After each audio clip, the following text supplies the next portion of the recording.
আজ রান্না করব কাঁচকলা আলু চিংড়ি মাছ দিয়ে তরকারি। সেই জন্য দেখো সবজিগুলো কেটে নিয়েছি, এখানে মাছ ধুয়ে নিয়েছি, আর নিয়েছি মাছ, আদা কুচি, রসুন কুচি, পেঁয়াজ কুচি, তেজপাতা, শুকনো লঙ্কা, দেখতেই পাচ্ছ।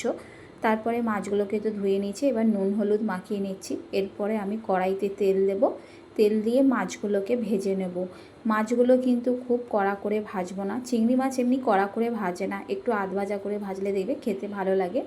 তারপরে হামাল দিস্তাতে আদা রসুন কুচিটা থেতো করে নিচ্ছি। এবার ওই মাছ ভাজার তেলেই আমি শুকনো লঙ্কা, তেজপাতা, পেঁয়াজ, পাঁচফোড়ন দিয়ে কাঁচকলার আলুটাকে তুলে নাড়াচাড়া করে নিচ্ছি। একটু নুন দিয়ে দিচ্ছি, দেখবে সবজিতে একটু নুন দিয়ে দেবে, দেখবে সবজিটা মজে যায়। তারপরে দিয়ে দিয়েছি আদা রসুন বাটা, আর চিংড়ি মাছগুলো তুলে দিলাম। তারপর একটু নুন দিয়ে দিলাম স্বাদ মতন, তারপর হলুদ গুঁড়ো, লঙ্কা গুঁড়ো দিয়ে নাড়াচাড়া করতে থাকলাম। তারপরে লাস্টে একটু জিরে গুঁড়ো দিয়ে আবার ভালো করে নাড়াচাড়া করে জল ঢেলে দিলাম। এবার সবজিগুলো সেদ্ধ হয়ে গেলে বা গা মাখা মাখা হয়ে গেলে একটু নামাবার আগে গরম মশলা দিয়ে নামিয়ে নিলাম। দেখো আমার কাঁচকলা আলু চিংড়ি মাছের তরকারি রেডি।